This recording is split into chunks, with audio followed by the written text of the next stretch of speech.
আচ্ছা, আমার সঙ্গে যেটা হয়েছে তোমাদের সঙ্গেও কি হয়েছে? আজ থেকে প্রায় ২ বছর আগের কথা। ব্রাইডের নাম না হয় নাই বললাম। ১ম দিন আমি তাকে সাজাতে গিয়েছিলাম বিয়ের জন্য। তো বিয়ের দিনে বেশ ভালোভাবেই আমি সাজাই এবং সবারই ভালো কমপ্লিমেন্টও পাই। ইভেন কি ব্রাইডও খুব ভালো রিভিউ দিয়েছিল। ব্রাইডেরও খুব পছন্দ হয়েছিল। আর সে আমাকে বিয়ের সাজের জন্য ১ মাস আগে থেকে বুক করে রেখেছিল। তো সে আমাকে প্রচণ্ডভাবে ফেসবুকে ফলো করে আর আমার কাজ ভীষণ তার পছন্দ। তারপরেই সে আমাকে তার স্পেশাল ডের জন্য আমাকে বুকিং করে। তো বিয়ের দিন গেল। ঘটনাটা বিয়ের দিনে না, ঘটনাটা ঘটলো বিয়ের পরের দিন, মানে রিসেপশন দিন। আমি জানি বিয়ের দিন যেহেতু আমি ভালো কমপ্লিমেন্ট পেয়েছি, ভালো রিভিউ পেয়েছি, সবাই ভালো বলেছে, আমি আশা করছি যে আমার রিসেপশন ডেটেও আমিই যাব। ইভেন কি আমার বুকিংও আছে। কিন্তু আমার সমস্যাটা হয় রিসেপশনের দিনে। রিসেপশনের দিন সকালবেলাতেও আমি আমার ব্রাইডকে কল করি, করে জিজ্ঞাসা করি যে তুমি রেডি হয়েছো কি না, তুমি সব কিছু রেডি করে নিয়ে চুলটা শুকিয়ে বসো।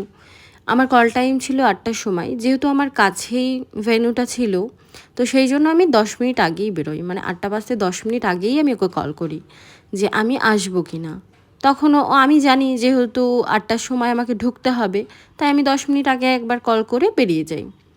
তো সে তখনও বলে যে হ্যাঁ এসো, বাট যাওয়ার পরে সমস্যাটা ঘটে।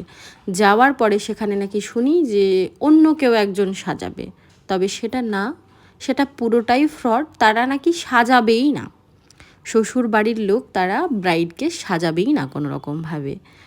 কিন্তু আমার তো বুকিং ১ মাস আগে থেকে নেওয়া ছিল। ওই ডেটে আমি অনেকগুলো কাজ ছেড়ে রেখেছিলাম, যেহেতু আমি একটা দিনে ১টা থেকে ২টো, খুব বেশি যদি সময়ে ঠিকঠাক থাকে আর লোকেশনগুলো যদি কাছে হয়, তাহলে আমি ৩টে বুকিং নিই।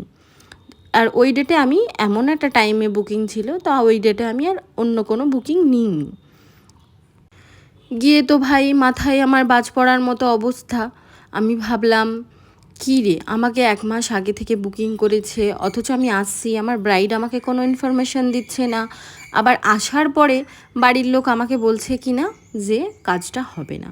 তো আমি তো বললাম যে এভাবে তো বললে হবে না, যদি আপনারা কাজ না করান তাহলে আপনারা আমাকে আগে থেকে ইনফরমেশন করতে পারতেন। যেহেতু বুকিংটা আপনারা ১ মাস আগে থেকেই করে রেখেছেন, যদি ইচ্ছে না থাকতো করার, তাহলে সেক্ষেত্রে আপনি আমাদেরকে জানাতেই পারতেন। আর যেহেতু আমার বুকিং আছে, কাজ না হওয়ার তো প্রসঙ্গ নেই। তো যাই হোক, সেই সমস্ত কথাই বলাই, ওরা একের পর এক বাহানা দিচ্ছিল, না অন্য কেউ সাজাবে, না আমরা সাজাবই না। অনেক কথাবার্তা হওয়ার পরে ফাইনালি ওরা সাজাতে রাজি হয়। আর যখন আসে টাকা দেওয়ার বেলা, আমি আমার যে প্রাপ্য টাকাটা চেয়েছিলাম, মনে হলো যেন আমি ওদের কাছ থেকে টাকাটা ছিনিয়ে নিয়েছি। তো যাই হোক, এইরকম কাদের কাদের সঙ্গে হয় একটু কমেন্টে জানিও। আর অবশ্যই ভিডিওটা ভালো লাগলে লাইক কমেন্ট শেয়ার করো। আর জানিও আমার এই লুকটা কেমন লাগলো সুনন্দাদির ওপরে করা। Thank you watching for my video.